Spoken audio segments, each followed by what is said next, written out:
لا يدعون مع الله إلها آخر ولا يقتلون النفس التي حرم الله إلا بالحق ولا يزنون ومن يفعل ذلك يلقى أثاما রহমানের বান্দা যারা হবে তাদের 11টা গুণ এবং বৈশিষ্ট্য আছে। এর ভিতরে মহান আল্লাহ এই আয়াতের মধ্যে রহমানের বান্দাদের 3টা গুণের কথা বলছেন। কয়টা গুণের কথা? আর হুজুরে কয় না 3টা গুণের কথা এখানে বলছেন। والذين لا يدعون مع الله إلها آخر রহমানের বান্দা যারা তারা আল্লাহ ছাড়া অন্য কাউকে নিজেদের উপাস্য বানাবে না। আল্লাহ ছাড়া অন্য কাউকে তারা কখনোই ডাকবে না। والذين لا يدعون مع الله إلها آخر ولا يقتلون النفس التي حرم الله إلا بالحق। 2 নম্বর হলো অন্যায়ভাবে তারা মানুষকে হত্যা করবে না। অন্যায়ভাবে তারা কি করবে না? মানুষকে হত্যা করবে না। রহমানের বান্দা যারা হবে তারা মার খাইব গো, তারা দ্বিতীয়ত কাউকে মারবে না। এটা রহমানের বান্দাদের এই আয়াতের মধ্যে 2 নম্বর গুণ। 11টা গুণের 2 নম্বর গুণ সেটা কইতাছি না, কিন্তু বুঝা লইয়েন। এই আয়াতের মধ্যে আল্লাহ 3টা গুণ বর্ণনা করেছেন। এর মধ্যে প্রথম গুণ হলো রহমানের বান্দা যারা হবেন আল্লাহ ছাড়া অন্য কাউকে নিজের উপাস্য বানাবে না, আল্লাহ ছাড়া অন্য কাউকে ডাকবে না। আর 2 নম্বর গুণ হলো অন্যায়ভাবে কখনো হত্যা করবে না কাউকে। যাদেরকে মহান আল্লাহ হত্যা করতে নিষেধ করেছেন তাদেরকে তারা কখনোই হত্যা করবে না। এটা হলো রহমানের বান্দাদের এই আয়াতের 2 নম্বর গুণ। এরপরে মহান আল্লাহ শেষ নম্বরে বলতেছেন লা ইয়াজুনু ওয়ালা ইয়াজনু, ওরা কখনো জিনা ব্যভিচার করবে না।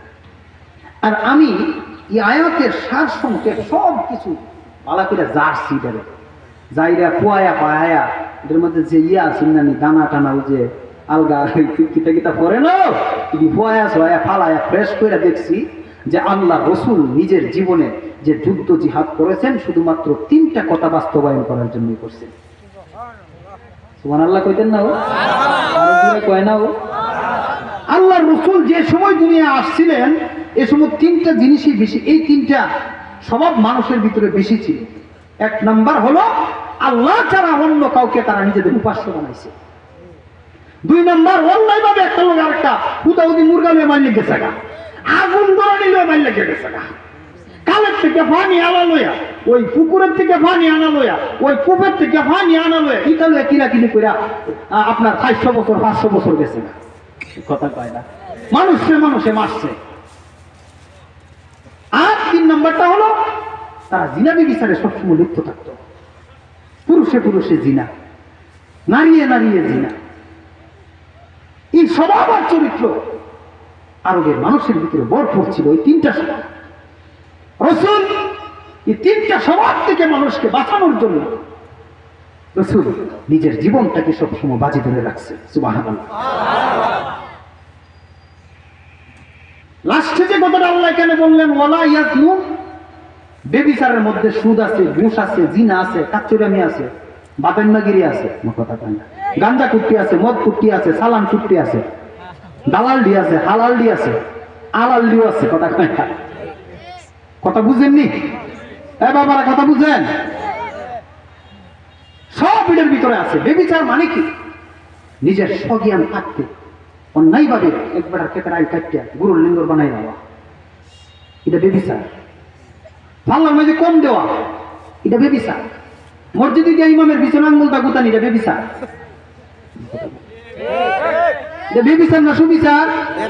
কথা কয় না বেবিচার না সুবিচার? বাবির লোকে টিপি টিপি টিপি টিপি গল্প গুছার করা, এটাও কি বেবিচার। হালির সাথে লইয়া হালির সাথে লইয়া গুরানির যাওয়া, এটাও কি বেবিচার। এটা জিনার অন্তর্ভুক্ত। এটা কিসের অন্তর্ভুক্ত? জিনার অন্তর্ভুক্ত। কথাগুলা কি সুক্কা সুক্কা হয়ে যেতেছে গা? দিক থেকে আমতাছে নিও। আমি এক জায়গায় ইমামতি করতাম, তো আমার জানাজার মাঠে নিচে এক লোক মারা গেছে।